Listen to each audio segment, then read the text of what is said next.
Mga kababayan, ang ating pag-aaralan ngayon ay tungkol sa pinagdidiskusyonan ng dalawang malalaking religions dito sa Pilipinas. Ito po ay sa pamamagitan ng MCGI at saka INC, na sa katagalan ng aking pagsusuri, mga kaibigan, ay natuklasan ko naman sa pamamagitan ng pagbabasa ng Biblia kung ano ang kahulugan ng kanilang hidwaan, na yan naman po ay ating ibibigay sa video na ito upang masuri po ninyo kung alin sa amin tatlo ang tama ang ibinigay ng Panginoong Diyos na pagkaunawa. Panoorin po natin ang video at ating suriin mabuti ang analysis ng INC at saka kanyang paliwanag, at saka ang analysis naman ni Brother Eli Soriano at saka kanyang paliwanag, at sa akin naman. Simulan po natin, mga kaibigan.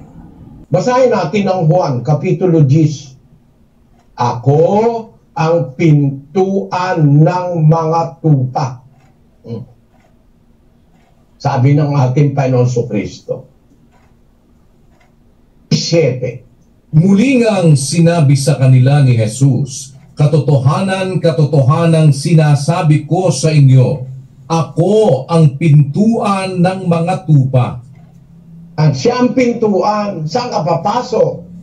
19. Ako ang pintuan. Ang sinumang taong pumasok sa akin ay siya'y... Ang sino man taong pumasok sa kawan. Wala nun eh. Ako ang pintuan. Ang sino man taong pumasok sa akin ay siya'y maliligtas. Ano mangyayari? At papasok at lalabas at makakasumpong ng pastulan. Ayan, isa pa yung salin na, isang salin pa yan, nakaduda-duda eh. Isang salin daw nakaduda-duda. Mga kaibigan, si Brother Eli Soriano ay gusto niyang pilipitin yung nakasulat sa Biblia na ito. Gusto niyang palitan yung papasok at lalabas. Ang gusto niya mangyari ay papasok at magpapatuloy. Mga kababayan, mayroon pong eksaktong kahulugan ang talatang ito. Basahin po natin. Ito po ay mababasa sa Juan 10:9. Ako ang pintuan, ang sino mang pumasok sa pamamagitan ko ay maliligtas, at papasok at lalabas at makakatagpo ng pastulan. Yan po, mga kaibigan. Kaduda-duda daw po yung kanyang nabasa na salin. Ngayon po ay ating napapatunayan na napakarami pong kaduda-duda na mga salin ng Biblia, lalong-lalo na po sa English at Tagalog, sapagkat yan po ang lingwahe, wika na ating ginagamit sa pag-aaral, paghahanap ng katotohanan, mga kaibigan. Ngayon, huwag po tayong maniniwala sa sinasabi niya na kaduda-duda, sapagkat yan po ay may eksaktong kahulugan po yan. Ganito po yon, mga kasama. Si Kristo ang pintuan. Yang pinapaliwanag po niya na yan ay yung kanyang pagiging siya ang may dala ng tamang bautismo na itinuro niya sa mga tao sa daigdig. Kaya siya po ang sinasabing pintuan kasi sa pamamagitan po niya, doon lang po tayo makakapasok tungo sa buhay na walang hanggan. Maliwanag po yan. Siya ang pintuan na ating papasukin upang makarating tayo sa buhay na walang hanggan. Ngayon, yung pagkasabi po niya na siya yung pintuan, kailangan matanggap natin siya, hindi yung pagpasok ang literal na kahulugan po nito. Kailangan matanggap natin yung tamang bautismo na itinuturo niya sa atin. Upang nang sa ganon, matanggap natin habang tayo ay nasa katawan na ito, nasa kaluluwang ito. Ikaw, kaibigan, pagka andyan ka sa katawan mo na yan, buhay ka. Kahit sino, mayaman, super yaman, bata, maliit, matanda, bata, mahirap, lahat ng uri. Habang nabubuhay po yan, at nabautismohan ng tamang bautismo ayon sa Panginoong Hesukristo, ay nakapasok ka na sa Kanya. Kaya siya yung pintuan. Pintuan po ang ginamit na salita. Hindi yung tanggapin siya. Pintuan siya, pasukin mo siya. Ngayon, pagpasok mo sa Kanya, paano ka nga makapasok? Tanggapin mo yung Kanyang bautismo na itinuro. So, nandun na po kayo sa loob. Habang nabubuhay ka, nabautismohan ka na ng tama. Ngayon, dumating ang punto na malagutan ang hininga ng kaluluwa na yan, nalagutan ng hininga. Lalabas, andun na yon, lalabas. Yung espiritu sa iyong puso na taglay ng bautismo na tama ay lalabas sa katawan na ito. Lalabas po yan, papanhik po sa langit. Etong kaluluwa na namatay na, ililibing sa grave o kaya sa libingan. Yung espiritu po na magmumula sa puso, yan ang papanhik po sa ikalawang langit.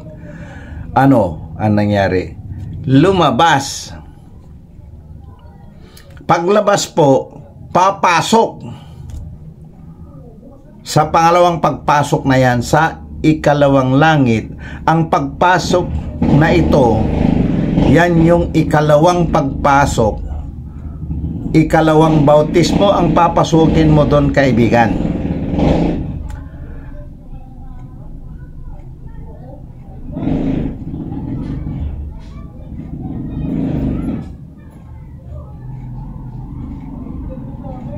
Ikalawang pagpasok po yun, para nang sa ganon matupad ang sinabi ng Panginoong Hesukristo doon sa malibang ang isang tao ay ipanganak na muli, ay hindi sa makikita ang kaharian ng langit.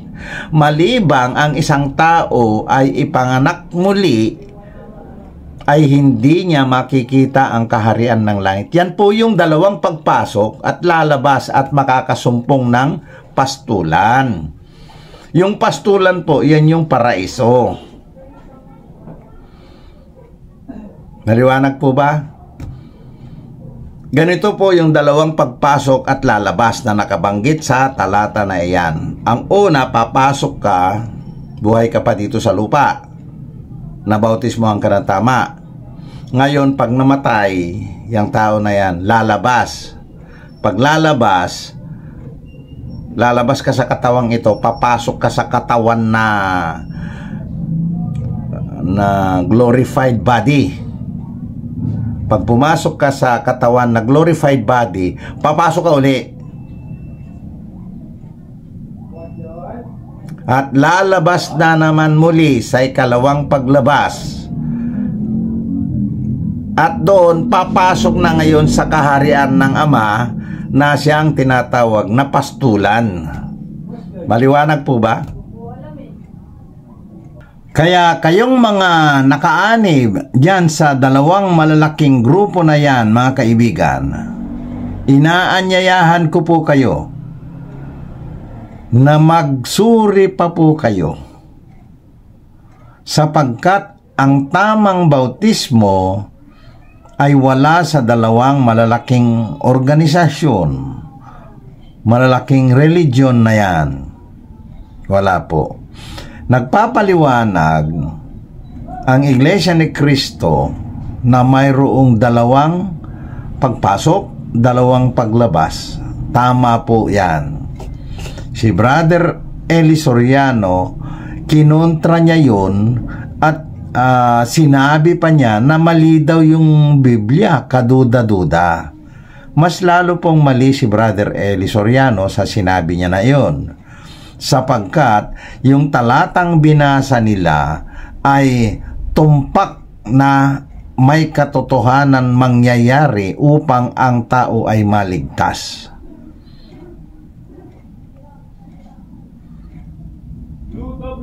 Kung natatandaan po ninyo ang sinabi ng Panginoon Hesukristo kay Nicodemo na malibang ang isang tao ay ipanganak na muli, ay hindi niya makikita ang kaharian ng langit. Yan po yun. Papasok, lalabas. Papasok, lalabas. Yan po yung dalawang pagkapanganak muli. Kaya po kami dito sa samahan po namin na ito na tinatawag na Church of God Born Again Christians. Dito pa lang po sa lupa ay tinatawag na po kaming Born Again Christians. Proseso po yung pagiging born again. Paano po maging pangalan ang born again na kinontra pa po ni Brother Eli Soriano? Kapag ikaw ay nakaanib sa samahang born again, ay tatawagin kang born again. Ngayon, paano ka nga maging born again? Nandito po sa amin ang proseso ng pagiging born again. Kaya po ang pangalan ng samahan namin ay Church of God Born Again Christians. Dalawa po kasi po yan. Pagpasok at paglabas. Pagpasok at paglabas, pagkatapos yung pangatlo ay pastulan. Tamang bautismo dito sa lupa, tamang bautismo sa ikalawang langit, sa Espiritu Santo at apoy. Kaya po sinasabi ni San Juan Bautista, tuwirin ninyo ang landas ng Panginoon. Yan po yung matuwid. Tama dito sa lupa, tama sa ikalawang langit, tama sa paraiso.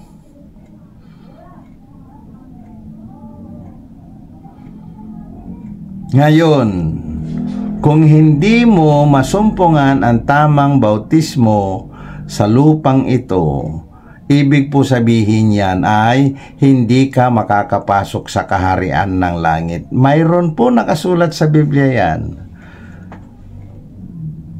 Yan po ang sinasabi ko sa inyo. Hindi po basta-basta mauunawaan yan, malibang ipagkaloob ng Espiritu Santo ang pagkaunawa. Na sinabi ni Apostol Pablo sa kanyang mga sulat na ang ebanghelyo na kanyang tinuturo o ipinapangaral ay hindi galing sa tao. Hindi yan galing sa laman at dugo, kundi sa Panginoong Hesukristo mismo. Ano po yung galing sa Panginoong Hesukristo? Yan po yung binabanggit ko naman ngayon, mga kaibigan, na tamang bautismo.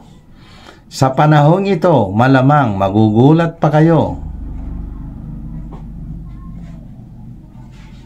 Pero baka sa kalaunan ay mauunawaan ninyo ang sinasabi ko. Sana po, bago kayo malagutan ng hininga, na ang bautismo tinanggap ninyo ay bautismong lubog sa tubig. Bago po kayo malagutan ng hininga, sana ay masumpungan ninyo at makapagbautismo kayo sa tamang bautismo na hindi lubog sa tubig. Maliligtas po kayo dyan sa bautismong tama. Nakasulat po yan sa Biblia, mga kaibigan.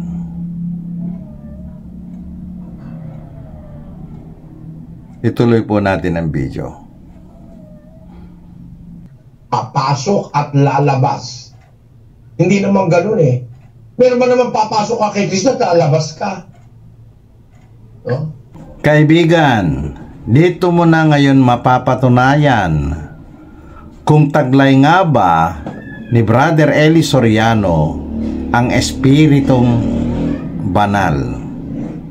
Nakasulat po yan sa unang Juan 4:1 na suriin ang bawat espiritu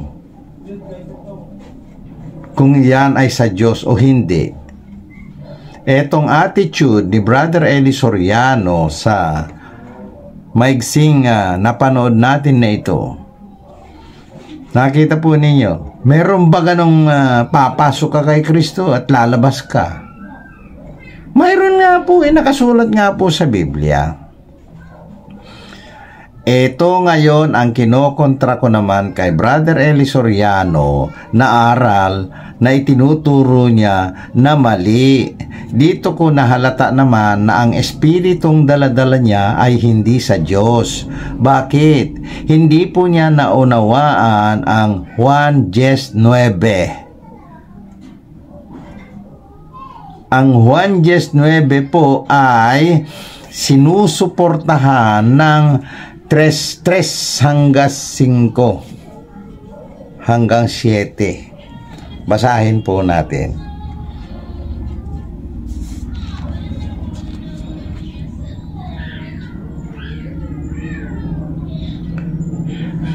Sumagot sa kanya si Jesus, "Katotohanang sinasabi ko sa iyo, malibang ang isang tao'y ipanganak na muli, ay hindi niya makikita ang kaharian ng Diyos." Sinabi sa kanya ni Nicodemo, paanong maipapanganak ang isang tao kung siya'y matanda na? Makakapasok ba siyang muli sa tiyan ng kanyang ina at ipanganak? Sumagot si Nicodemo, katotohanang sinasabi ko sa iyo, malibang ang isang tao'y ipanganak sa tubig, ipanganak ng tubig at ng Espiritu, hindi siya makakapasok sa kaharian ng Diyos. Nakita po ninyo mga kaibigan, ang binabanggit sa 10:9, ayan po, nababasa naman. Kaligtasan po yan. Ngayon ang topic niyan ay bautismo. Nandun na yung magagaling na INC. Nandyan na yung pinakamagaling na Pilipino pagdating sa memorization ng mga talata ng Biblia. Subalit, hindi po sila pinagkalooban ng pagkaunawa sa bagay na iyan. Ano nangyari mga kaibigan? Lahat kayo ngayon dyan nailigaw na. Sino ng mga bulaan? Sino yung mga bulaan? Sila ang dalawa.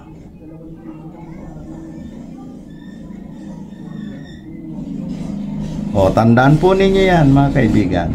Nailigaw na po kayo ng dalawa sapagkat ang bautismong tama ay hindi po lubog sa tubig. Ang bautismong lubog sa tubig ay tungo sa ikalawang kamatayan yan. Akin basahin po muli ang versikulo 5. Sumagot si Jesus, katotohanang sinasabi ko sa iyo, malibang ang isang tao'y ipanganak ng tubig at ng Espiritu. Dalawa po yan. Hindi siya makakapasok sa kaharian ng Diyos. Yan po, dalawa po yan mga kaibigan. Saan po gaganapin yung bautismong pangalawa upang ipanganak muli? Sa ikalawang langit na po yan. Mayroon na po ba kayong narinig na nagsasalita katulad ng aking sinasalita? Pag mayroon na po kayong narinig, sana po malaman ko. Tandaan po ninyo, yan po yung diferensya, pagkaiba ng dalawang mangangaral na nagsasabi na dalawang pagpasok, dalawang paglabas pagkatapos pastulan. Ito na nga po, ipanganak sa tubig. Ano po yung ipanganak sa tubig? Ang tamang kahulugan po niyan ay ipanganak sa tubig, yung bautismo sa tubig po yan. Kayo pong may mga alam na, maiintindihan po ninyo ang sinasabi ko na ipinanganak sa tubig, yan po ay bautismo. Ngayon, sa espiritu po yung pangalawa. Saan po yon? Sa taas po yan.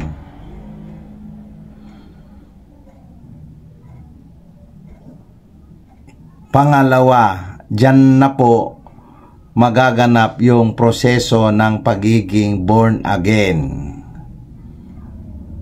Kailangan daw po yan na maging born again ang isang tao upang maligtas. Kaya napakarami pong naglipa na, nagkalat na ang mga born again sapagkat nababasa po yan na madaling unawain po yan pagiging born again. Ang sinasabi po nila ay tanggapin lang daw si Kristo bilang tagapagligtas at personal savior.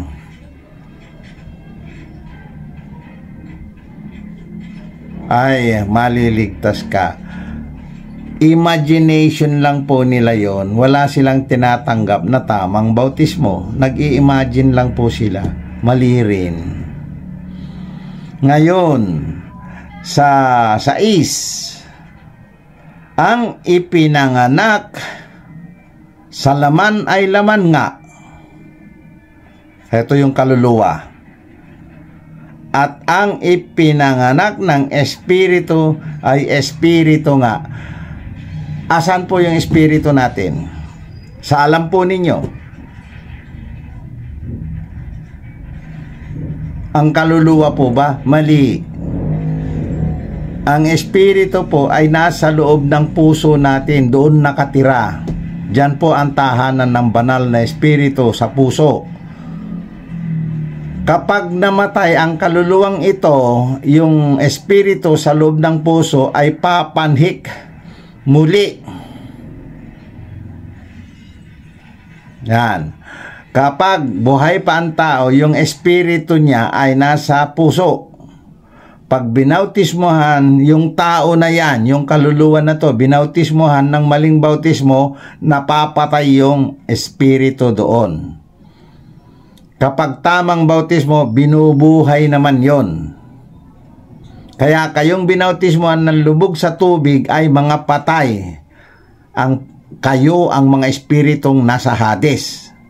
Ngayon, yung mga taong nabautismohan ng tamang bautismo, sila naman yung mga nasa Sheol. Tamang bautismo. Maling bautismo, Hades. Ngayon, ang destinasyon ng mga taong may tamang bautismo ay pag-asa yon sa buhay na walang hanggan, sapagkat sila po ang maboborn again.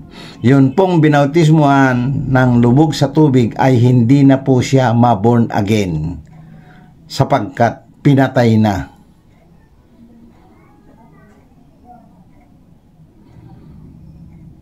Ituloy po natin ang video, mga kaibigan.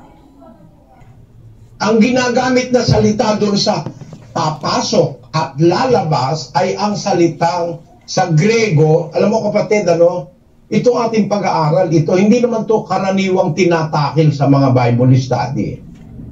Pero ang nakasulat sa Grego, ang sino mang pumasok sa akin, siya'y maliligtas at papasok at lalabas. Ang kahulugan nung itinranslate na lalabas, yung salitang Grego na exerkomai. Exerkomai, to issue. Ayon. Literally or figuratively, to come. Comfort. Magpatuloy. No? Comfort. Pumasok, tas magpatuloy. Yun ang dapat eh. Mali yung pagkakasalin, papasok, lalabas. Although merong kahulugang come out, pero unang-unang salita na ginagamit, ang preferred meaning is to come, tapos forth, no? Tapos, go. Meron ding get out, may escape. Merong go away, o merong go forth. Magpatuloy, no? Proceed. Yan ang mga kahulugan, no? Exerkomai sa Biblia. Kaya dapat ang pagkakasalin dyan, ako ang pintuan, sino ang pumasok sa akin, siya'y makiligtas. Papasok at magpapatuloy. Wala namang papasok ka. Alam mo na ang pinasok mo'y kaligtasan, nilalabas ka pa. Kaya lang ang paliwanag ni Manalo rito, talagang makabasag bungo. Makabasag bungo. Yun po ang sinabi niya, mga kaibigan. Pero ang sa kanya naman ay makadurog bungo. Mas lalong malabo sapagkat tinutukan niya yung Biblia na mali daw yung salin na iyon. Samantalang tama po yan. Ano ngayon ang pagkakilala nyo kay Brother Eli Soriano, kaibigan? Dahil ba sa magaling, napakatalino? Sa puntong ito, ano ngayon ang nakikita mo kay Brother Eli Soriano? Sa puntong ito, na ang Biblia ay wag babawasan, wag dadagdagan. Siya na po mismo ay gusto niya yung baligtarin. Sinong nag-uudyok sa kanya? Sinong nagbibigay sa kanya ng mga salitang ganyan, mga kaibigan? Na ang nakasulat sa Biblia, hindi lang basta dagdagan or basta bawasan. Gusto pa niyang baligtarin. Bakit baligtarin? Papasok at lalabas. Yan po ang nakasulat. Ang gusto niyang salin daw dapat ay papasok at magpapatuloy, baligtad. Katotohanan na po yan, 19 na yan. Sapagkat kaligtasan po ang pinag-uusapan, bautismo yan na dalawa. Papasok at lalabas. At papasok at lalabas.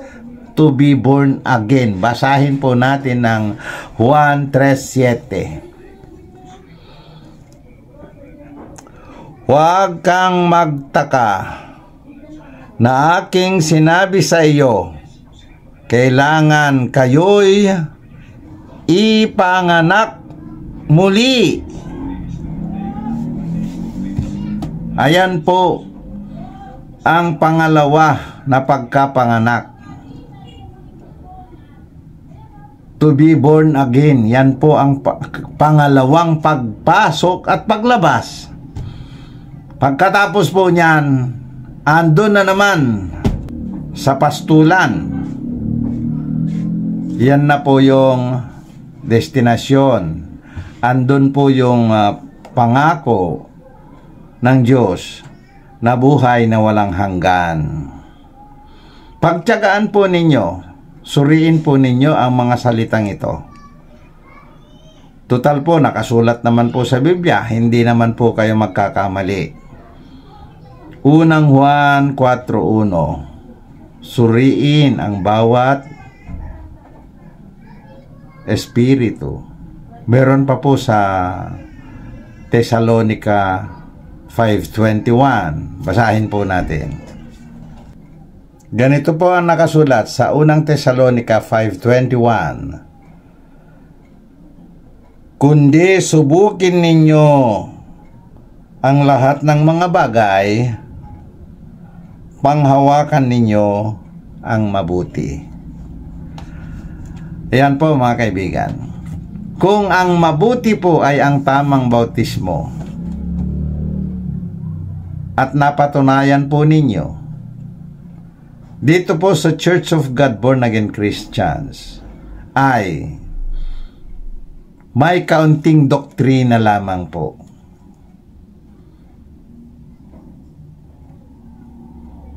Pag-aralan lang po ninyo dito ang 10 fundamental beliefs at pwede ka nang mabautismuhan. Susunod po mga kaibigan ay pag-aaralan pa po natin ang topic na bautismo sa mga patay. Kung bakit binabautismohan yung patay, hindi po yung patay na katawan, kaluluwa. Bawal na pong bautismohan yon kasi patay na po. Pero yung patay na espiritu sa loob ng puso ay patay na. Pag binautismohan mo siya ng tamang bautismo, ay binubuhay muli yung pinatay nung maling bautismo. Kaya po, binabautismohan yung patay. Ginagawa po ng ibang religion, yung namatay na, binabautismuhan pa. Mali rin po yun. Kaya ganito po mangyayari. Kapag nasumpungan ninyo mabuti, gawin ninyo agad. Magpatuloy po tayo. Dahil papasok daw, ang ibig daw sabihin ng papasok, papasok kay Kristo, tapos lalabas, ang lalabas daw sa bibingan. Ito ang sabi ni Eduardo Manalo, na tagapamahala ngayon ng Iglesia ni Manalo. Pasugo 1975, page 30 to 31. Pakinggan nyo. Ano ba ang ibig sabihin ng papasok at lalabas at makakasumpong ng pastulan? Saan papasok? Dapat mapuna sa Juan 19 na may dalawang pagpasok. Ang unang pagpasok ay sa iglesia. Narinig po natin ang pambobola naman ng INC. Sapagkat narinig po natin mga kababayan na ang unang pagpasok ay sa iglesia. Ayan po mga kaibigan. Naligaw na po kayo. Hindi po yon pagpasok kay Kristo ay pagpasok sa iglesia ni Kristo. Ang pagpasok po na yan ay ang pagbautismo ng tamang bautismo. Kung ayaw man ninyong maniwala, kayo po bahala. Maliwanag po yan. Mainline po yan siguro nila yan para pumasok po kayo sa iglesia ni Kristo. Ang unang pagpasok ay pagpasok sa iglesia. Mali. Pagkapasok ka sa iglesia, paano pumasok? Di po ba bautismo sa pamamagitan ng bautismo bago ka makapasok? Ang unang pagpasok ay magpabautismo ka upang makapasok ka. Ngayon, ang ibabautismo naman sa iyo ay mali naman na bautismo na lubog sa tubig. O ngayon, sino ang naloko na? Ganon din po sa MCGI.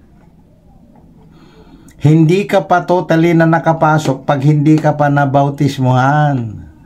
Kapag nabautismuhan ka na, nakapasok ka na. Ayan po yun. Siya ang pintuan. Papasok ka sa kanya.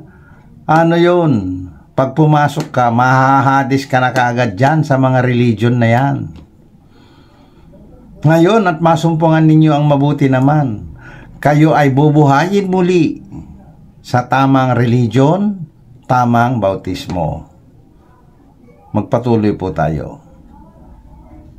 Ang nakapasok na sa iglesia ay papasok uli. Sa Isaiah 38:10 ay ganito ang ating mababasa. Aking sinabi, sa katanghalian ng aking mga kaarawan ay papasok ako sa mga pintuan ng Sheol. Ako'y nabawahan sa nalalabi ng aking mga taon. Saan daw papasok ayon sa Biblia? Sa Sheol. Ano ba ang Sheol? Sa Biblyang Ingles ay ganito ang isinasaad. I said in the cutting off of my days, I shall go the gates of the grave. Ang Sheol ay ang libingan. Kaya saan papasok? Sa libingan. Pagkatapos ay lalabas. Saan naman lalabas? Sa iglesia ba? Hindi. Kung gayon ay saan? Saan manggagaling yung mga bibigyan ng buhay na walang hanggan? Sa Juan 5:28-29 ay ipinaliliwanag sa atin ang ganito. Huwag ninyong ipanggilalas ito, sapagkat dumarating ang oras na ang lahat ng nangasa libingan ay makaririnig ng kanyang tinig at magsisilabas. Ang mga nagsigawa ng mabuti ay sa pagkabuhay na mag-uli sa buhay, at ang mga nagsigawa ng masama ay sa pagkabuhay na mag-uli sa paghatol. Ang mga pumasok sa libingan o mga nangamatay kay Kristo ay sa libingan lalabas sa pagkabuhay na mag-uli. Kaya yan ang palabo ni Eduardo Manalo. Abi, kung lalaban ng diskusyon sa akin si Eduardo Manalo ngayon haharapin ko kahit sa kahit sa teleconferencing sa buong mundo no? Iyan daw po ang palabo ni Eduardo Manalo ayon kay Brother Eli Soriano. Pero may punto po si Brother Eduardo Manalo. Sa kanyang mga punto, sa kanyang mga paliwanag, may punto siya sapagkat kapag ang tao ay nabautismuhan ng mali sa Hades, pagtama sa Sheol, pagdating ng paghuhukom, etong sa Hades, dadalin sa dagat-dagatang apoy sa ikalawang kamatayan. Kaya lahat kayo dyan, ayun na, nakasama na kayo dyan. Yung mga nasa Sheol naman, yung tumanggap ng tamang bautismo, dadalhin sa ikalawang langit upang doon sila babautismohan sa Espiritu Santo. At kapag umabot pa po sila sa apoy, sa ikatlong langit, ay gagraduate na po yan, tatanggap na po yan ng buhay na walang hanggan. Diyan na po yung pastulan. Etong binanggit ng Iglesia ni Cristo tungkol po doon sa papasok sa iglesia. Okay, nandun na po tayo, unang pagpasok. Paglabas, papaano? Pupunta sa libingan. Tama pa rin po yun. Para silang nakalibing na sa mga iglesia nila na yan. Ang kaso nga lang, ang INC Hades, ang MCGI Hades din, wala po dyan ang Sheol. Bakit? Nakapasok na sa unang pagpasok bautismo po yun. Parehong pumapatay po ang bautismo ng dalawang higanteng religion na yan. Parehong pumapatay ng espiritu. Ngayon, paglabas, papasok naman ulit sa ikalawang pagpasok. Etong dalawang religion na to na nagbautismo ng lubog sa tubig na bautismo, Hades, hindi na po sila makakalabas doon. Dadalhin na po sila kagad sa ikalawang kamatayan, sa dagat-dagatang apoy at asupre. Ayan po. Kung may tutol po kayo dyan, tumutol kayo. Pero itong mga salitang sinasabi ko sa inyo ngayon, mga kaibigan, ay yan ang nakasulat sa Biblia na mga salitang ibinibigay sa bibig na hindi matututulan kahit sinong kalaban o kaalit. Tutulan ninyo kung may maitututol kayo dyan. Etong si Brother Eduardo Manalo na naglagay ng pangalawang pagpasok at paglabas, hindi na niya naunawaan yung mas mataas pa na level ng meaning ng mga bagay-bagay na yan. Siya na po ay lumabas na, bulaan na. Ganon din po si Brother Eli Soriano, naghamon pa ng debate. Kung sila lang naman magdidebate, walang ibang mas marunong sa kanila. Kahit manalo pa silang dalawa, wala naman tama sa kanila pareho namang mali. Magpatuloy po tayo. Wala naman sinabi doon sa 19 na 2 pasok. Wala nun. Siya lang tingnan nyo, basahin uli natin yung umpisa nitong lathalang ito. Ano sila? They are polluting the Bible to fit to their wrong interpretation. Ang sabi, ulitin natin kapatid na Daniel. Ano ba ang ibig sabihin ng pagpasok at lalabas at makakasumpong ng pastulan? Saan papasok? Dapat mapuna sa Juan 19 na may 2 pagpasok.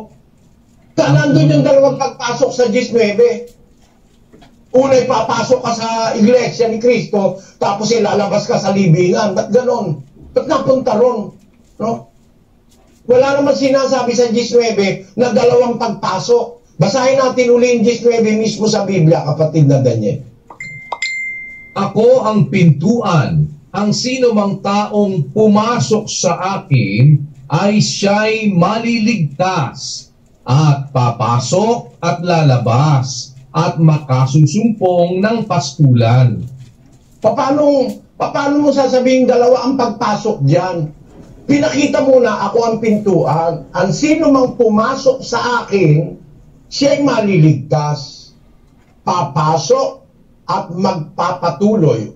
Sa pagkakatranslate dito, lalabas Mas tama yung papasok at magpapatuloy. O kung merong origin, merong ngayong disponible. Merong available na sali na gano'n ang pagkakatranslate. Meron ka ba dyan? Kasi ang dapat dyan, ako ang pintuan, sino mang pumasok sa akin, siya'y maliligtas, papasok at magpapatuloy. No? Pagpasok mo kay Kristo, magpapatuloy ka, makakasumpong ka ng pastulan. Ayun. So, pagpasok mo kay Kristo, pag nagpatuloy ka, hindi ka lalabas sa Kanya, ay makakasumpong ka ng pastulan. Yung pastulan, spiritual na pastulan yon. Mabubusog ka sa aral ni Kristo pag nakapasok sa Kanya. Spiritual kasi yan Hindi naman yan literal na parang pastulan na tabi ng bundok na punong-puno ng mga damo. Hindi ganon. Ang Kristo, spiritual na pinto. Ang mga tupa naman, spiritual yan, tao yan. Yung kahulugan ng tupa, mga tao yan. Kayong mga tupa ko ay mga tao. Tupa sa aking pastulan. Nasa Ezekiel. Basahin natin ng 34-31.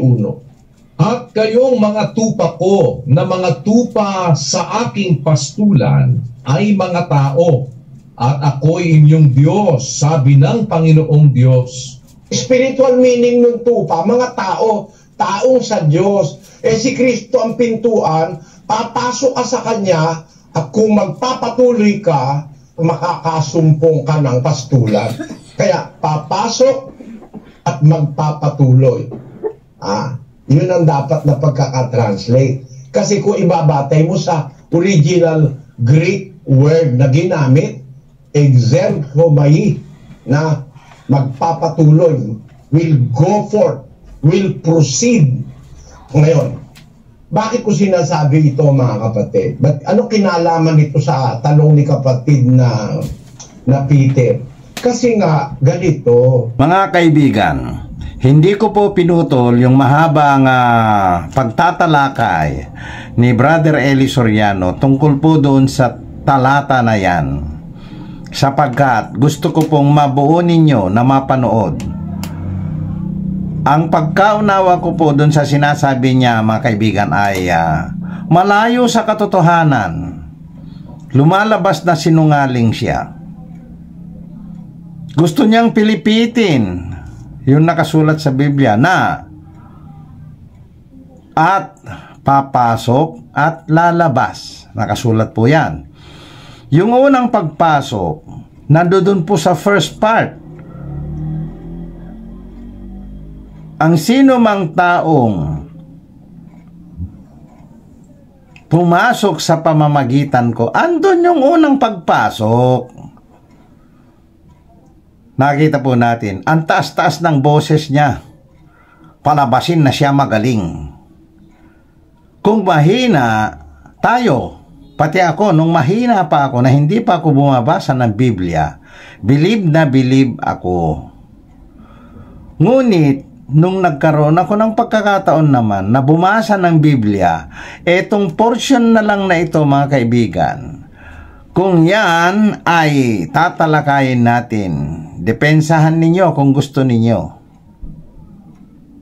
Pabuti na lang po namatay na si Brother Eli Soriano.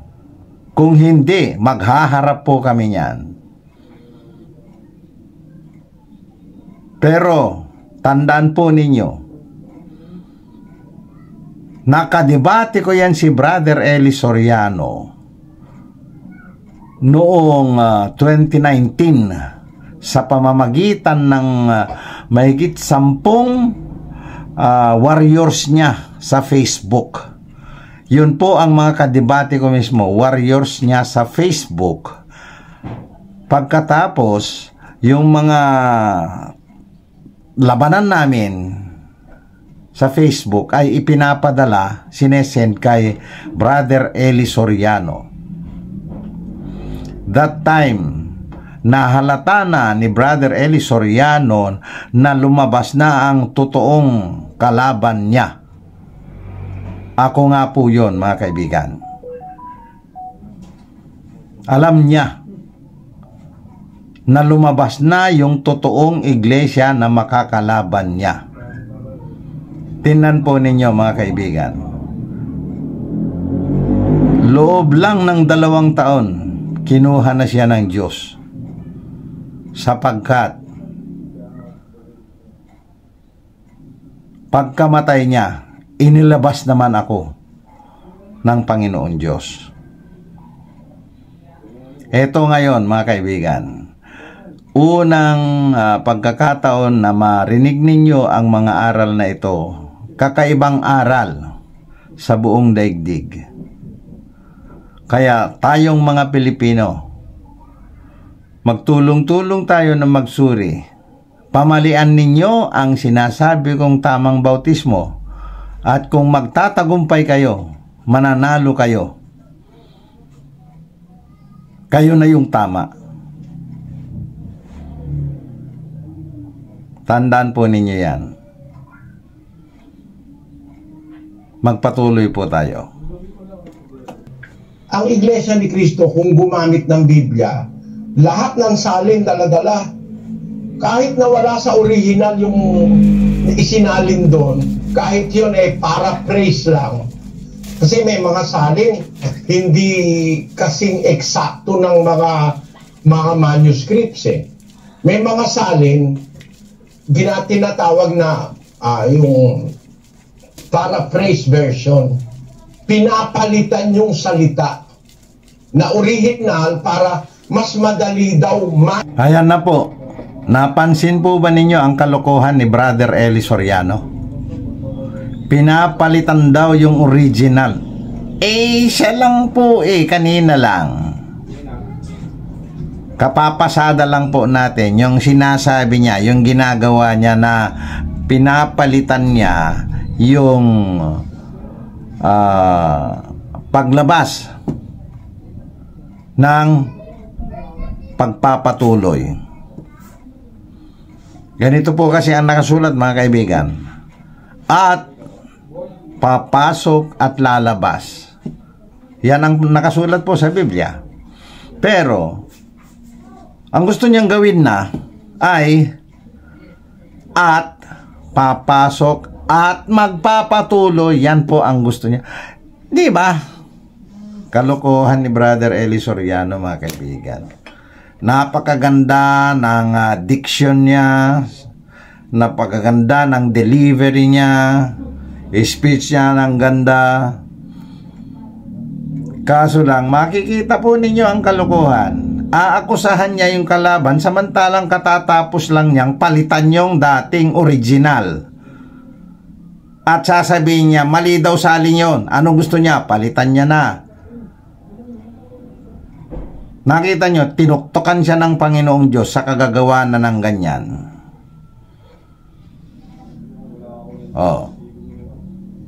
Na kung hindi paiigsiin ng Diyos ang buhay ni Brother Eli Soriano, malamang wala nang maliligtas. Siya po ang inilabas sa daigdig na ito na maghahari ng katampalasanan. Ang katampalasanan po ay pagbabautismo ng bautismong lubog sa tubig. Yan po yun. Magpatuloy po tayo. Intindihan, pinapalitan ng translator, which is against God's will. Kasi hindi mo dapat palitan yung gaya ng saksi ni Yoba. Ang nakalagay sa Biblia iglesia, ecclesia sa Greek. Papalitan mo ng kongregasyon. Kasi sino ka para palitan mo yung ginamit mismo na salita ng Panginoon Kristo? Nung sabihin niya yung iglesia, galing sa Ama yung salitang iglesia.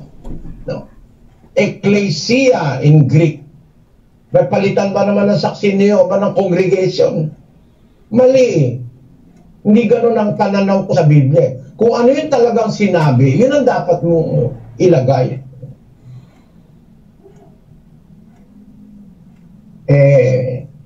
Ang sinabi, Ecclesian Tuoteo. Pinalitan mo ng Iglesia ni Cristo. Yung Ecclesian Tuoteo, ibig sabihin nun, Iglesia ng Diyos. Palitan ba naman ng Iglesia ni Cristo para kumapit sa kanila? Pero ang totoo, kung ating pag-uusapan ito, ang talagang iglesia dapat tinatawag sa pangalan ng Diyos o ng may-ari. Kasi doon sa 3:4 ng Hebreo, ang sabi ng Apostol Pablo, sapagkat ang bawat bahay ay may nagtayo, datapwat ang nagtayo ng lahat ng mga bagay ay ang Diyos. Ang nagtayo, ang gumawa, lumikha, ang nagpundar ng lahat ng bagay ay ang Diyos.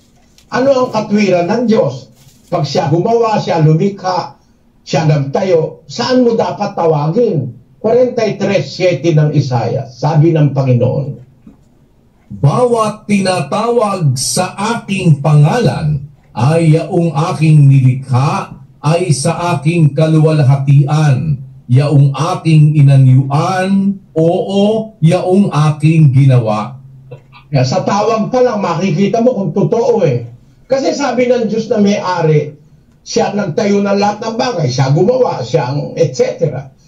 Bawat tinatawag sa aking pangalan at yaong aking nilikha ay sa aking kaluwalhatian. Yaong aking inanyuan, oo, yaong aking ginawa. Ang iglesia, ang Diyos ang nagtayo niyan Kinasangkapan lang si Kristo, isinugo sa lupa para ideklara yung kalooban ng Ama na itatayo niya ang kanyang iglesia. Kaya, nung matayo, tama ang pangalan sinulat ng mga apostol sa 11 talata ng Biblia, Iglesia ng Diyos. No? Puntong ito, mga kababayan, maliwanag po na sinasabi niya na iglesia ng Diyos ay itinayo ng Diyos Ama. Sa puntong ito, mga kaibigan, lumalabas ang kasinungalingan ni Brother Eli Soriano na nagtuturo na ang Panginoong Hesukristo daw ang nagtayo ng iglesia. Maraming beses po yan sa kanyang mga video.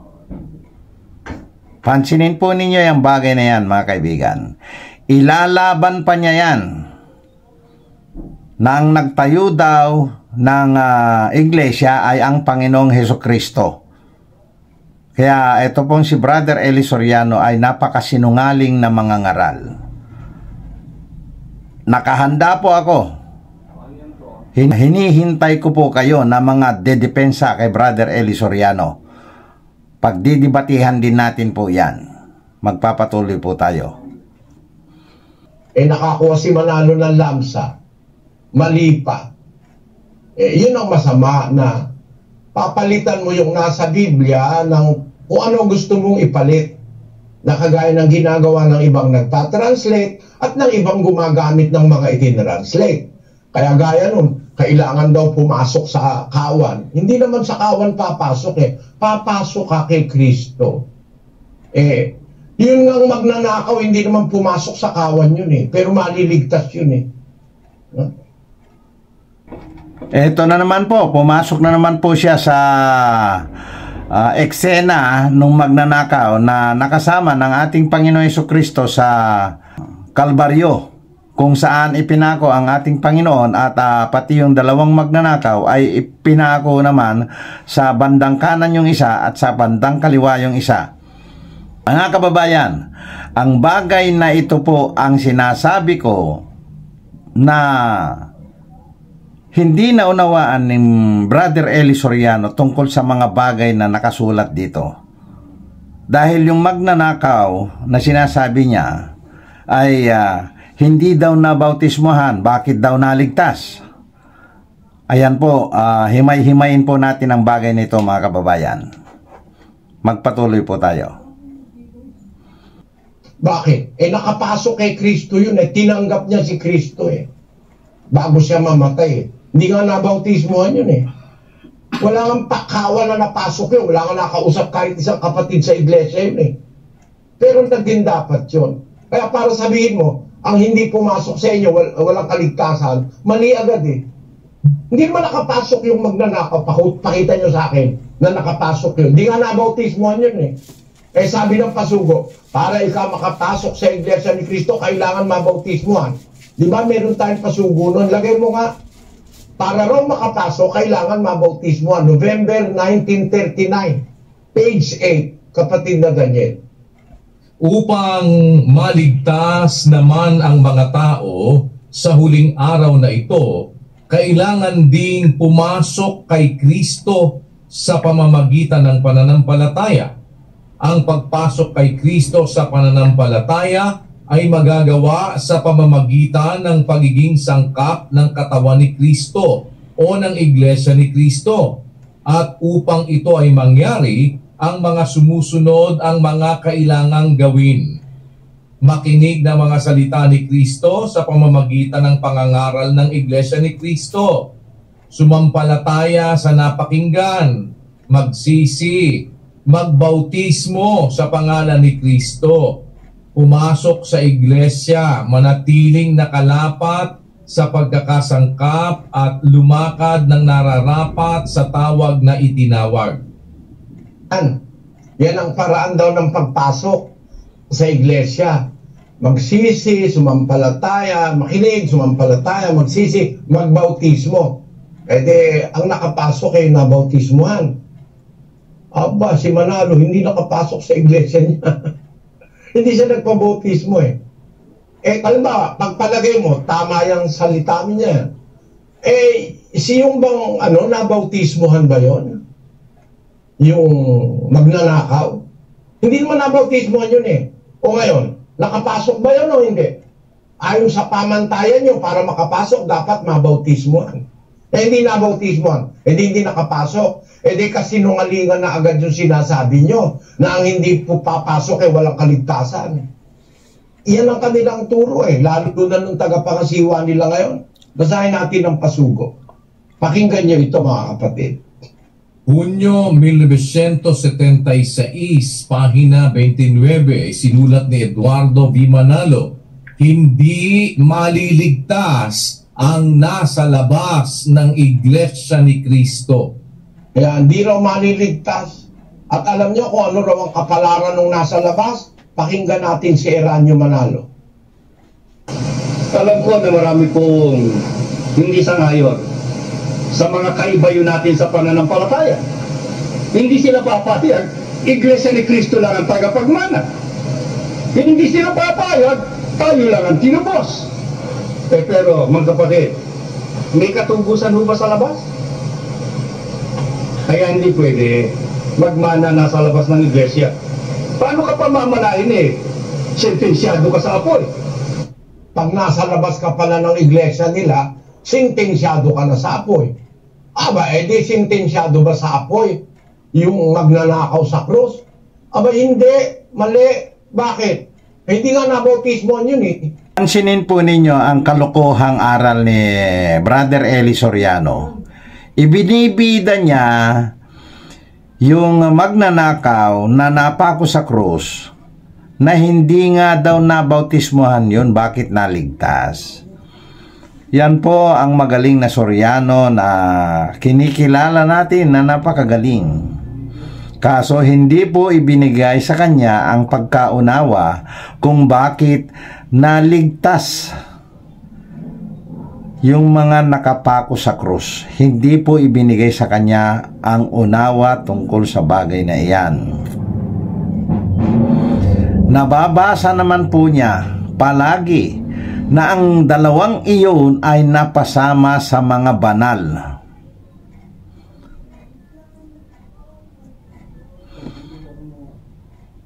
Tandaan po ninyo yan. Sila po ay kasama sa mga namatay kay Kristo. Sila po ay ginawang banal. Sila po yung pinatawad lahat ang kanilang mga kasalanan. Pagkatapos na malibing sila at sa unang linggo ay binuhay ang Panginoong Jesucristo. Lahat po yun na nangamatay kay Kristo, yung mga naunang namatay sa Kanya, hanggang sa Kanya ay binuhay muli. Yun ang unang pagkabuhay na maguli. Tingnan nyo ang magaling na Brother Eli Soriano, bakit hindi niya alam salitain ang mga salitang ito, samantalang napakatalino niya. Ang bagay na yan, mga kaibigan, ay malalaman ninyo sa pamamagitan ng aking mga isasalaysay sa inyo sa mga susunod na video, mga kaibigan. Kaya itong napakataray na pananalita ni Brother Eli Soriano ay puro kayabangan lang po niya yan. Bihira lang po ang katotohanan dyan, mga kaibigan. Magpapatuloy po tayo. Hindi nga yun nakasama sa kawan eh. Nasa krus niya, magkasama sila ni Kristo eh. Hindi nabautismo para ikaw mapasok at maligtas ka, mabautismoan ka. Hindi nabautismoan, di wala kang kaligtasan. Kaya walang kaligtasan ang nasa labas dahil hindi nabautismoan. Mali agad. Bakit? Merong nasa labas, hindi nabautismoan pero naligtas eh. Yung magnanakaw sa krus. Sa puntong ito, mga kaibigan, ay nagkamali si Brother Soriano sa paggamit niya doon sa nakapako sa krus na isinali niya sa usapin tungkol sa bautismo. Ang bautismo po kasi ay effective after ni Jesus Christ. Ngayon, yung nakapako sa krus ay kasabay niya na ipinako sa krus at iyan ang magnanakaw na iyon ay namatay na parehong araw ng Panginoong Jesucristo. Pareho silang namatay sa araw na iyon. Ang mga namatay kay Kristo, kabilang po sila.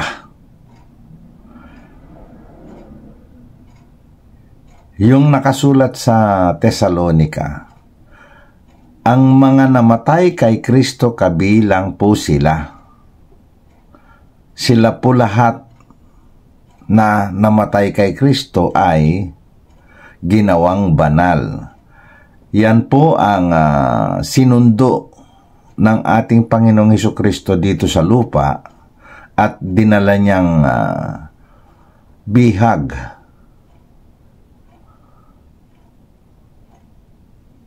Ginawang banal po lahat iyon.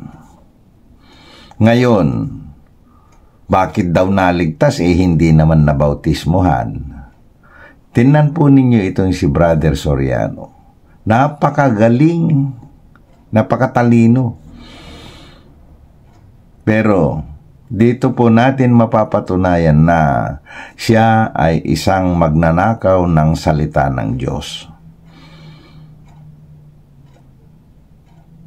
Napakaganda ang kanyang pananalita. Bakit kaya ganun, mga kaibigan? Sadyang ginawa ng Diyos yan upang lumaganap muna ang pagtaliwakas,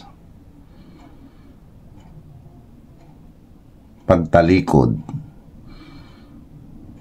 Ngayon, ginamit niya yung maling example. Ano ngayon ang masasabi natin kay Brother Eli Soriano? Totoong mangangaral, pero bulaan. Mayroong babala ang ating Panginoon Hesus na maraming lilitaw ng mga bulaang guro sa ating panahon na ito. Isinaraan si Brother Eli Soriano. Napakarami na pong nailigaw niyan.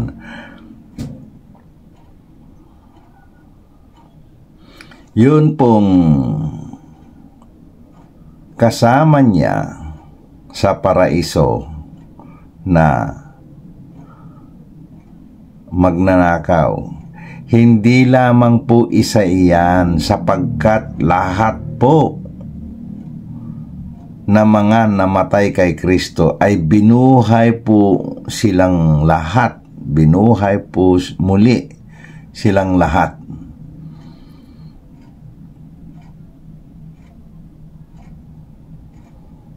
Ginawa po silang banal. Sila po yung mga pinatawad ang mga kasalanan.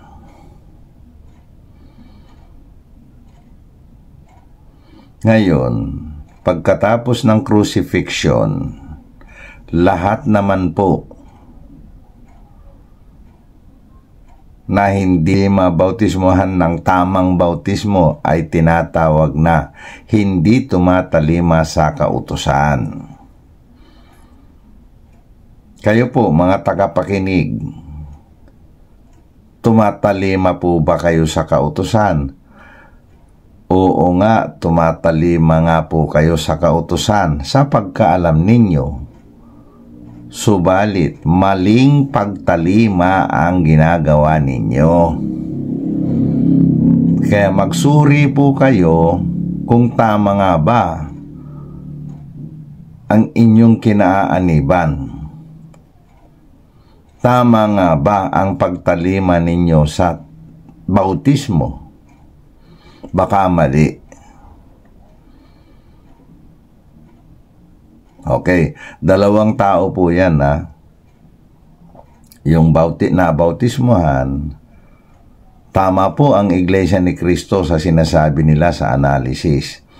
Kapag hindi na bautismohan, pag-anib sa Iglesia, pag hindi na bautismohan ay wala talagang kaligtasan yon.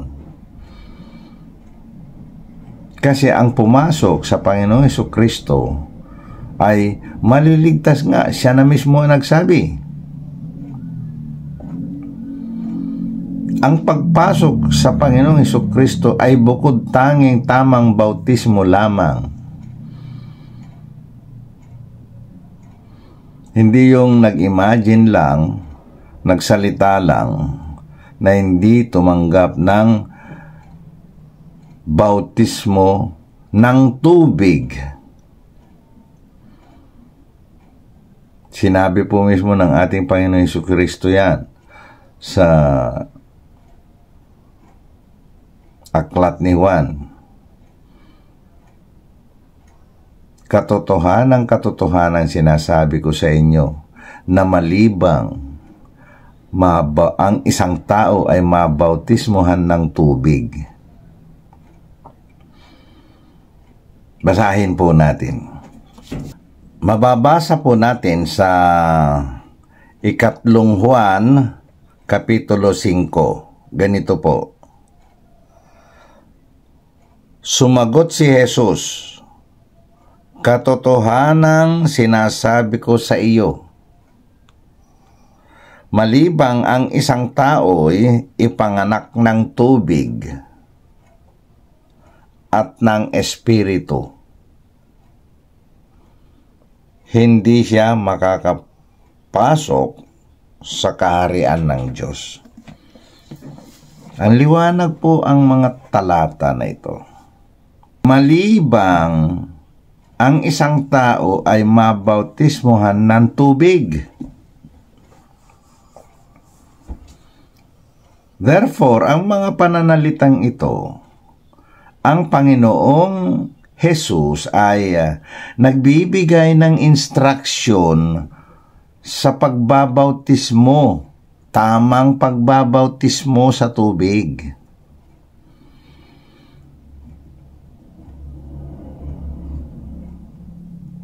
Mauunawaan po ninyo yan.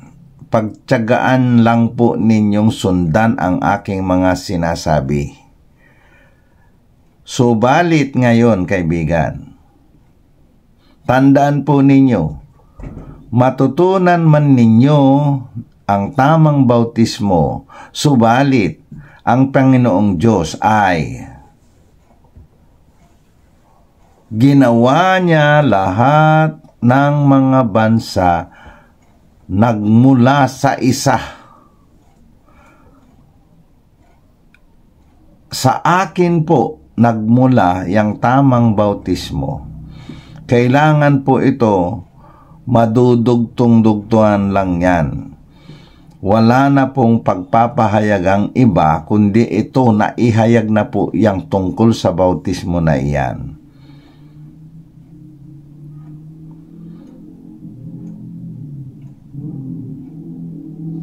Kung sino man po sa inyo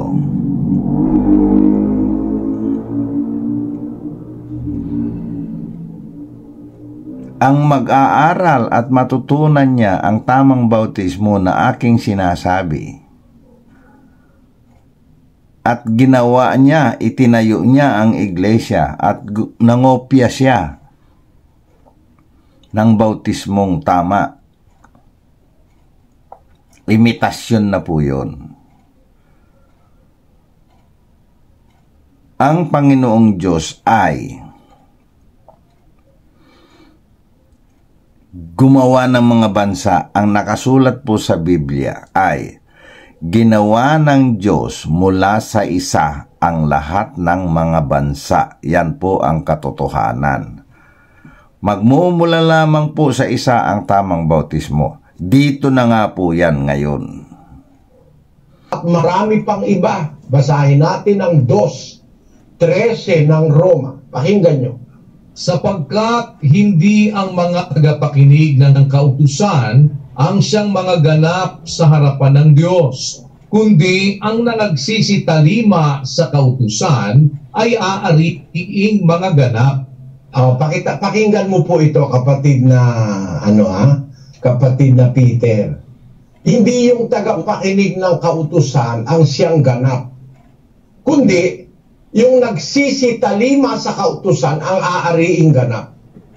Narinig mo kautusan, buong buo. Narinig mo ebanghelyo, buong buo. Hindi mo naman tinalima, hindi ka ganap, hindi ka maliligtas. Narinig po natin mismo na nagmula sa bibig ni Brother Eli Soriano na hindi ang tagapakinig ng kautusan ang maliligtas, kundi ang nagsisitalima sa kautusan. Dalawa lang po ang dakilang kautusan dyan.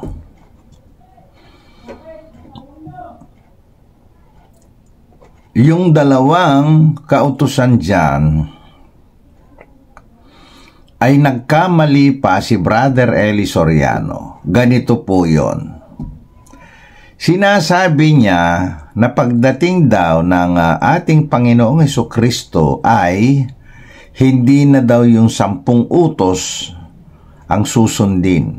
Mali po siya dyan, 100%. Sapagkat ang 10 utos ay walang kasiraan. Sa ngayon at sa panahong darating, wala pong kasiraan yon. Hindi po kayang baguhin ng kahit sino iyon. Sapagkat yun ay kautusan mula sa Diyos na isinulat sa bato. Ang bato na pinagsulatan, kaibigan, ay mas matibay pa kaysa balat. Bakit sa bato? Batas yun ng Diyos na wala ka dapat babaguhin. Susundin talaga yan. Habang may tao sa lupa, sa daigdig na ito, ang 10 utos ay hindi dapat mababago. Subalit ang katuruan ni Brother Eli Soriano, hindi na daw yun. Nakita po ninyo. Yung dakilang utos number 2, nadala ng ating Panginoong Hesukristo, na ibigin mo ang iyong kapwa. Anong klaseng pag-ibig yon, mga kaibigan? Isang dakilang utos. Ang pinakadakila sa lahat na pag-ibig ay iligtas mo ang iyong kapwa. Pati kaaway mo, iligtas mo.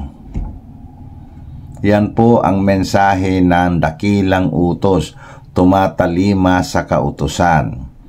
Ngayon, at lumabas na ang tamang bautismo, ang ibig ng Diyos ay maligtas ang lahat ng mga tao. Andito na po ang mensahe ng Diyos, tamang bautismo. Kaya mula sa araw na inihayag ng Panginoong Diyos ang tamang bautismo, ay magsitalima ang lahat. Yan ang ibig ng Diyos. Kayong mga unang nakapakinig nitong aral na ito, ang ibig ng Diyos ay magsitalima po kayo sa kautusan. Ulitin po natin, ang unang kautusan ay ang 10 utos. Ang sumunod na kautusan kay Kristo, ang bautismo na tama.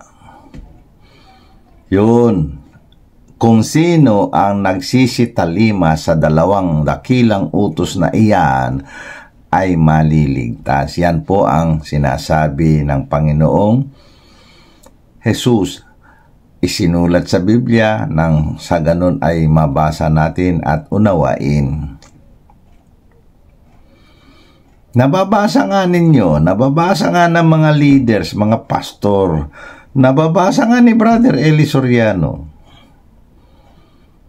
na kung sino yung nagsisitalima sa kautusan ay maliligtas. Suriin po natin ngayon si Brother Eli Soriano. Gamitan lang po ninyo ng kaunting galing, malalaman po ninyo na si Brother Eli Soriano din pala ay hindi nagsitalima sa kautusan. Sinuway niya ang kautusan. Simpleng unawa lang po, mali ang ginawa niya sa bautismo, mali pa ang itinuturo niya tungkol sa 10 utos.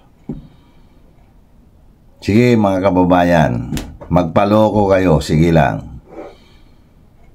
kapag hindi po kayo umalis sa MCGI na yan, uulitin ko yung sinabi niya, lulutong ang inyong gulugod sa impyerno. Kinopya niya yan sa INC. Mga kaibigan, tandaan po ninyo ang mga sinasabi ko, maghanap po kayo, magsaliksik po kayo, magpatuloy po tayo. Pero sabi, ang inaaring ganap, yung nagsisitalima sa kautusan. Yung bang nagsisitalima sa kautusan, lahat ba yun nakarinig? Basahin natin ang 14, kasunod na talata, kapatid na Daniel. Sapagkat kung ang mga hentil na walang kautusan sa katutubo ay nagsisigawa ng mga bagay ng kautusan, ang mga ito na walang kautusan ay siyang kautusan sa kanilang sarili. Kita nyo? Hindi lang pala yung nabautismohan ang maliligtas eh. Bakit? Kasi yung hindi naman yung tagapakinig ng kautusan ng aariing ganap o maliligtas, kundi yung tumatalima sa kautusan. Ano ibig sabihin ni Pablo? Merong mga hintil, hindi nakarinig ng kautusan. Kung gumagawa naman ng bagay ng kautusan, ito'y aariing ganap. Ang liwanag nun, no? Hindi yung nakikinig ang aariing ganap o maliligtas, kundi yung tumutupad. Kung tumutupad ka, kahit hindi mo naman narinig, tinutupad mo sa katutubo, tinutupad mo, ikaw ang aariing ganap, higit kesa doon sa nakikinig, ni naaring ganap, dahil hindi tinutupad. Kaya sabi niya, hindi ang tagapakinig ng kautusan ang aariing ganap sa harap ng Diyos, kundi ang nagsisitalima sa kautusan ay aariing ganap, sapagkat kung ang mga hintil na walang kautusan sa katutubo ay nagsisigawa ng mga bagay ng kautusan. Ang mga ito na walang kautusan, siyang kautusan sa kanilang sarili. Kapatid na Peter, pakinggan mo po ako. Napakagaling magpaliwanag. Nababasa niya sa Biblia, tapos ipapaliwanag niya. Tama po. Kaso nga lang, hindi po niya nagagawa. Bakit kaya? Ayaw ba niyang gawin ito? Hindi po. Gusto niya, kaya nga siya nagtuturo Ang kaso nga lang, mga kababayan, sinasabi ko po sa inyo, hindi po siya pinagkalooban ng unawa tungkol sa bagay na ito. Katotohanan, gusto niyang tumalima sa kautusan. Nauunawaan po ba niya? Yan po ang aking sinasabi na hindi niya nauunawaan. Maliwanag po, si Brother Eli Soriano ay nagtuturo ng mga bagay-bagay na hindi naman niya nauunawaan. Bakit ko po sinasabi yon? Yung kautusan na binabanggit niya, na nababasa niya, ay tamang bautismo po yun, pero kung uugatin mo yung kaalaman ni Brother Eli Soriano, hindi man lang sumagi sa isip niya na ang kanyang tatalimahin ay ang tamang bautismo. Bakit ko sinasabi yon, mga kaibigan? Sapagkat ang kanyang ginagawang bautismo ay mali. Ang bautismo na lubog sa tubig ay mali. Hindi po yan ang itinuro ng Panginoong Jesucristo sa mga alagad. Ang bautismo na lubog sa tubig po kasi ay ginawa ni Bautista, San Juan Bautista, sa kanya. Pangalawa, ginawa yun ni Felipe sa bating. Kaya lumaganap.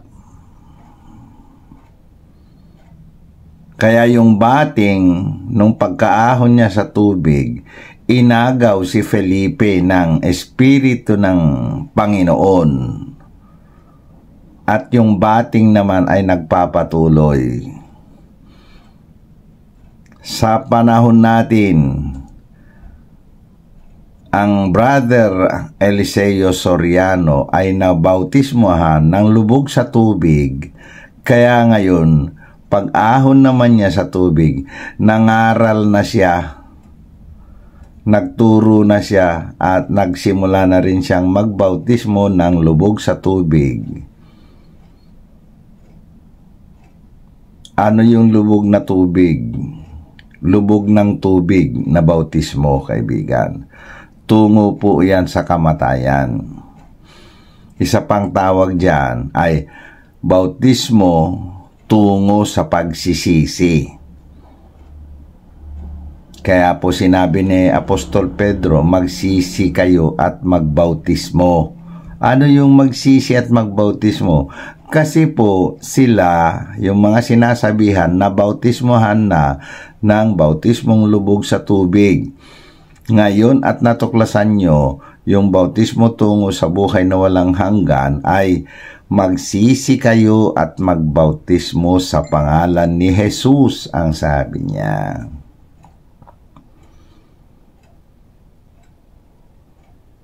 Hindi sa pangalan ni Felipe. Ngayon, ang ginagawa naman ng lahat, binabautismohan kita sa pangalan ng Ama at ng Anak at ng Espiritu Santo. Mali ang mga words na ginagamit, kaibigan.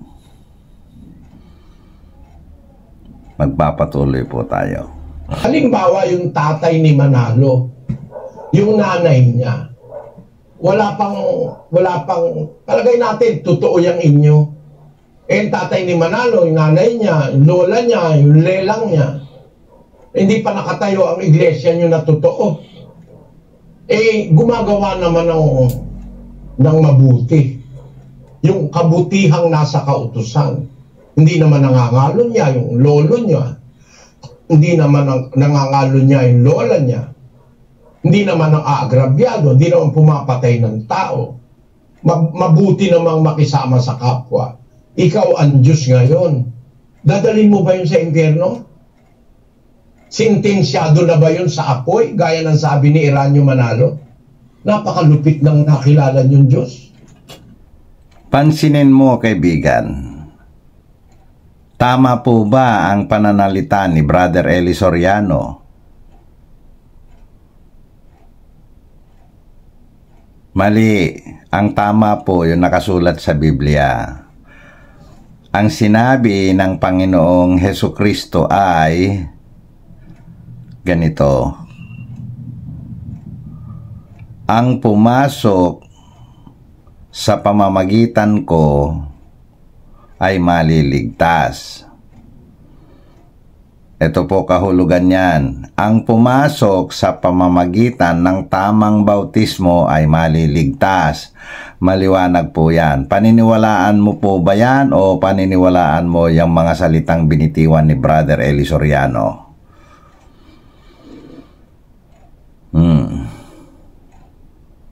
Yung pong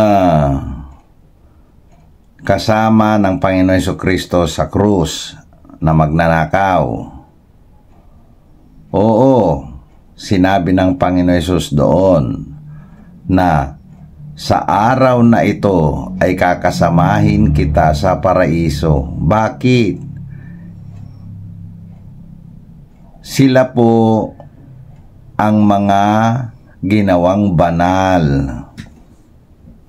Sila po yung mga tinatawag na mga namatay kay Kristo. Sila po yung kasama ng Panginoong Hesukristo na maghahari, at ngayon ay naghari sila noong araw na iyon ng 1,000 taon. Kaya yan pong 1,000 taon na yan ay tatalakayin din po natin ang bagay na iyan. Ngayon, ang aariing ganap ay ang mga nagsisitalima sa kautusan. Kaibigan, ang nagsisitalima sa kautusan ay yung nabautismohan ng tamang bautismo. Maraming hindi nabautismohan ng tamang bautismo sa panahon na mga nauna pa kaysa pagpapahayag ng tamang bautismo, mga kaibigan. Andito na po yung punto na sinasalita niya. Yung bang mga magulang, mga lelang, mga lola ni Manalo, nawala pa yung Iglesia ni Cristo na itinatag ni Felix Manalo, na hindi naman nabautismo, maliligtas ba yun?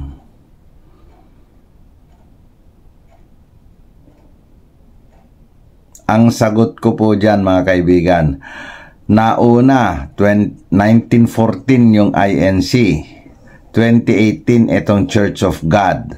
Mahigit 100 taon ang diferensya. Marami pang tao na lumipas sa pagitan ng 2018 at 1914. Yun po bang panahon na hindi pa dumarating yung pagpapahayag ng tamang bautismo, sila po ba ay maiimpyerno? May nakasulat po sa Biblia, Diyos ang humahatol sa mga nasa labas. Kapag hindi po sila nadatnan ng aral, kapag hindi po sila binautismoan ng maling bautismo. Maliwanag po, kung halimbawa na sa bundok yung tao na hindi nakapakinig ng aral, opo, yan po ang tinatawag na nasa labas pa ng iglesia,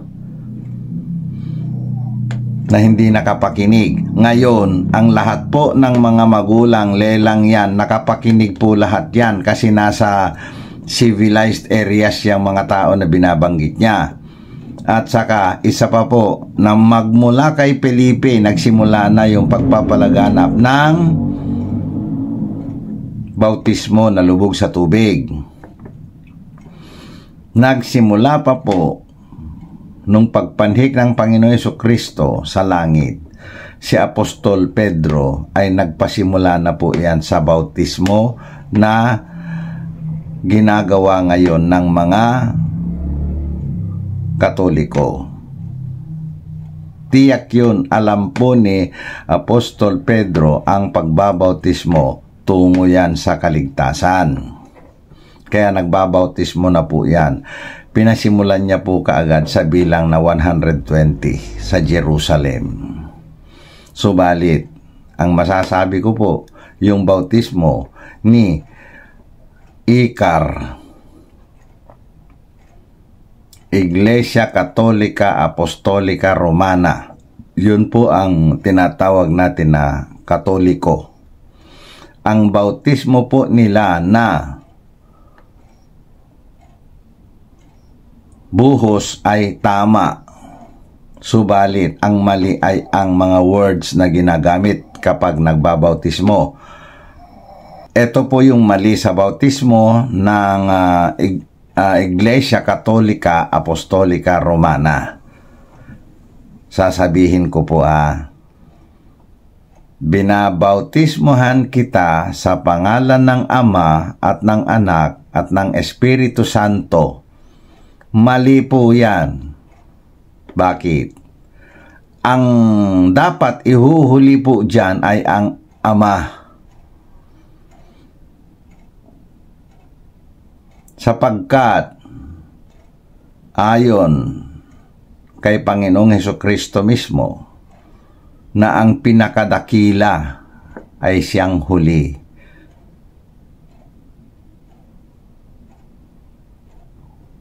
Hindi po nila naunawaan naman ang bagay na iyon. Hindi mo po ikakasa yung Ama muna bago ang Anak, bago Espiritu Santo.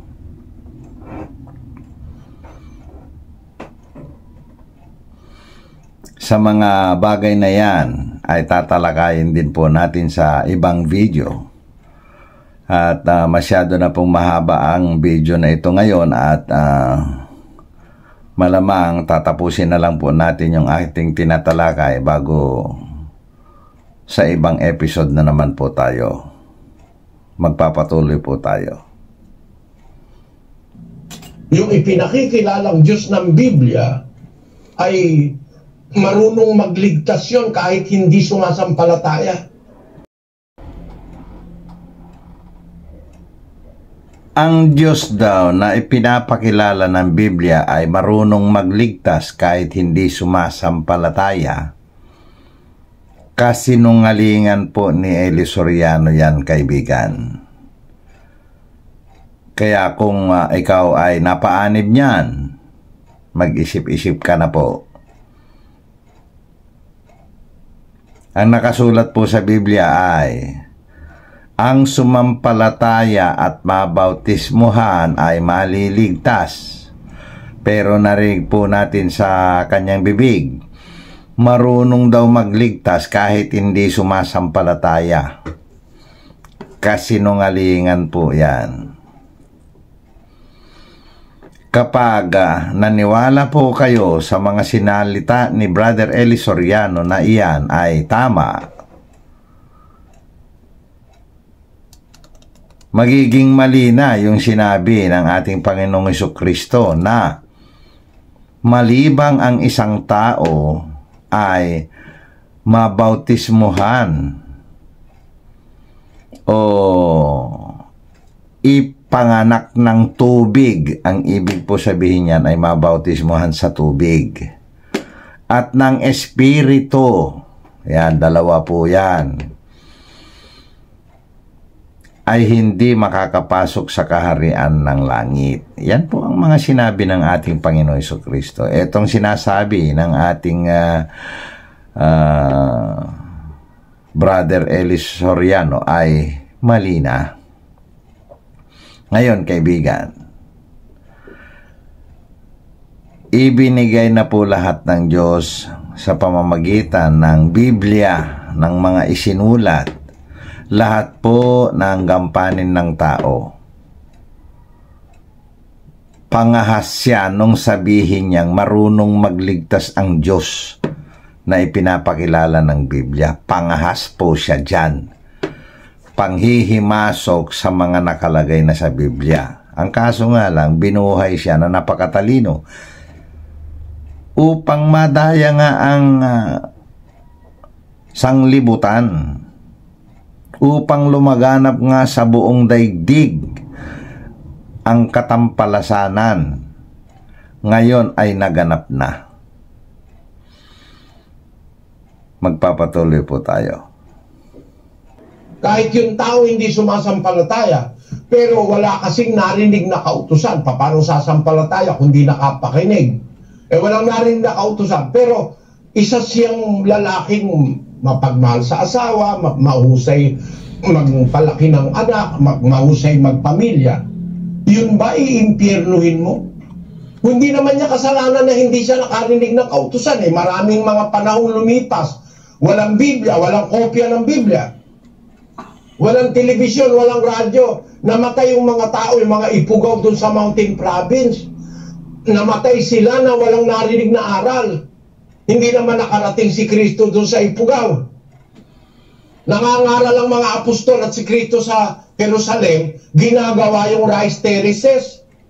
Kasi ayon sa mga historiador, yung rice terraces, 3,000 years na o 2,000 years. O palagay mo, 2,000 years na lang.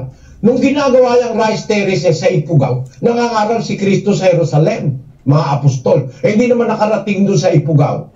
Merong mga Ipugaw doon sa gumagawa ng rice terraces na mabubuting tao pala.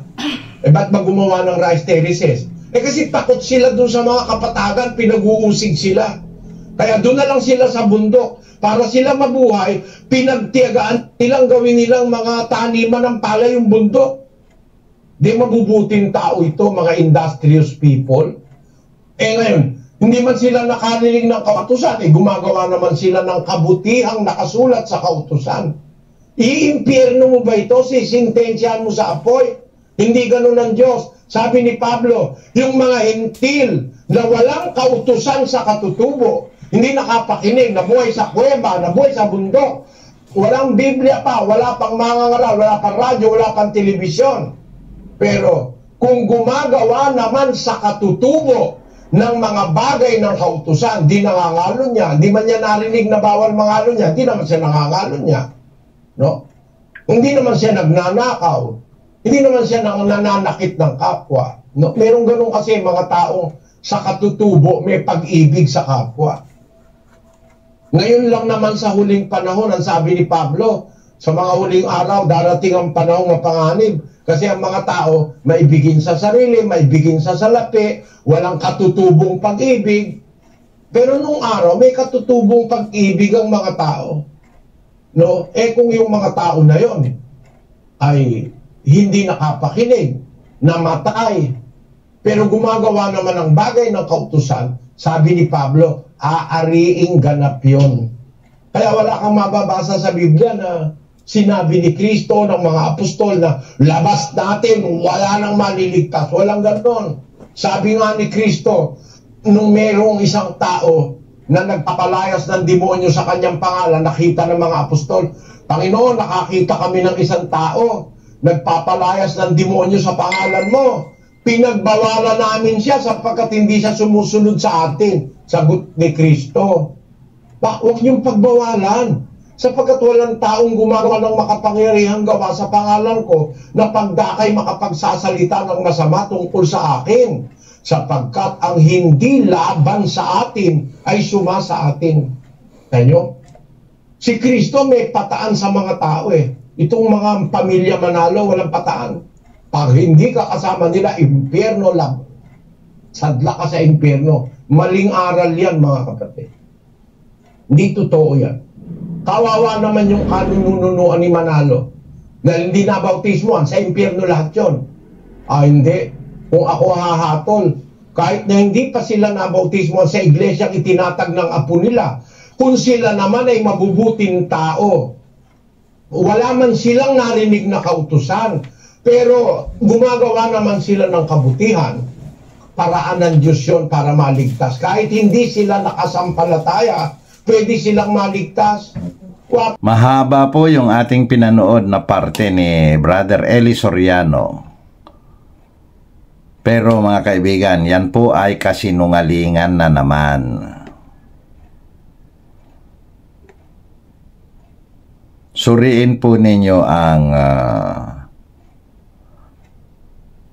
aklat ng taga-Efeso 2:8-9. Mali po yung sinasabi niya na yan. Dahil ba sa wala tayo dun sa talata na 2:8-9 ng Efeso, kaya niya sinasabi iyan.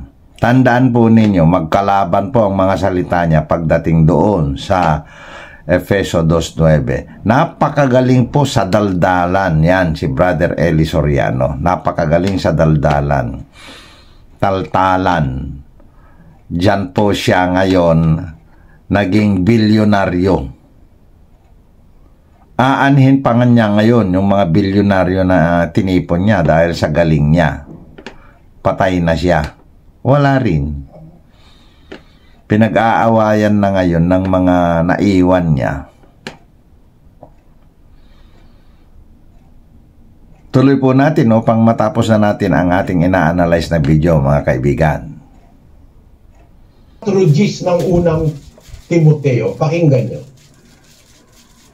Sapagkat dahil dito ay nagsisipagpagal kami at nagsisipagsikap, sapagkat may pag-asa kami sa Diyos na buhay, na siyang tagapagligtas sa lahat ng mga tao, lalong-lalo na sa mga nagsisisampalataya.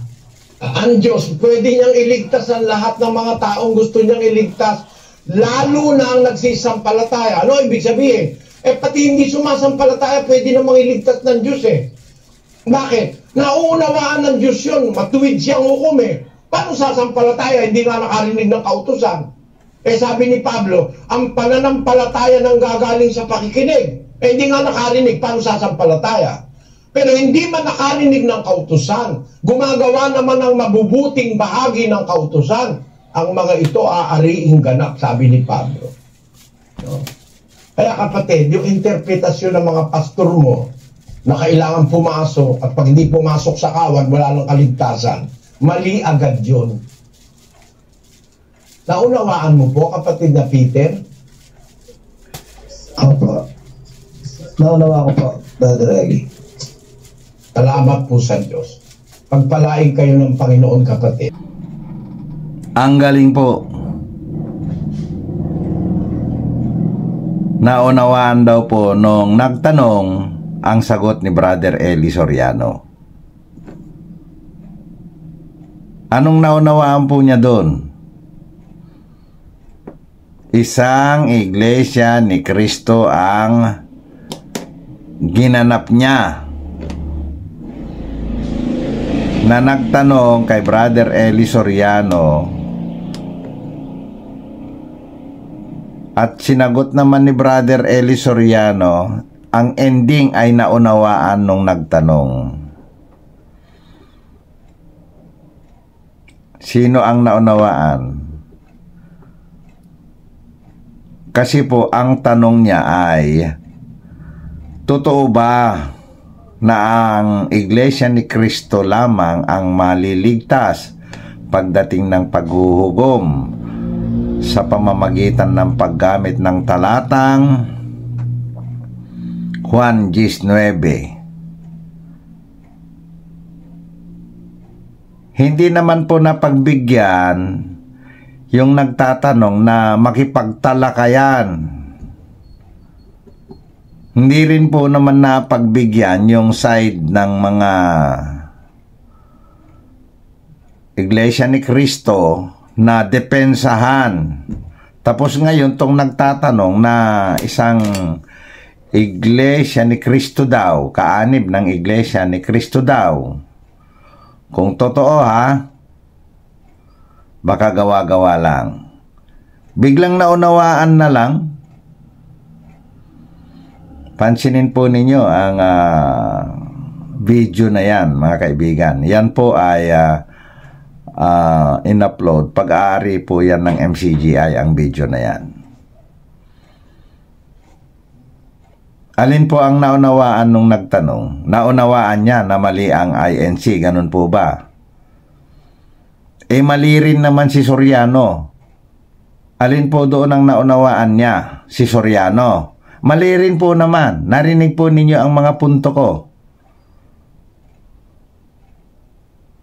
Ngayon mga kababayan, ang video na ito ay pag-aralan po ninyo mabuti dahil tatlo po kami na magkakaiba ang posisyon tungkol sa bagay na kung sino ang maliligtas.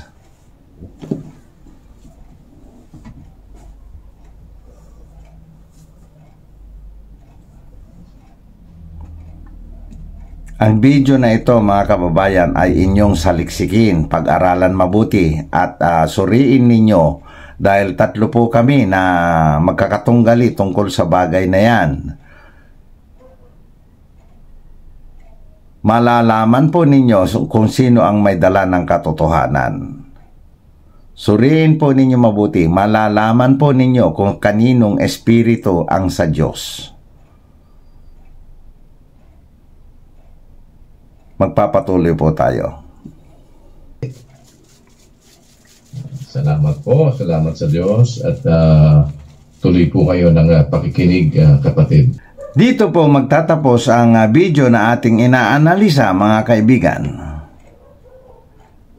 Sana po ay may natutunan po tayo sa mga bagay-bagay na ating tinalakay.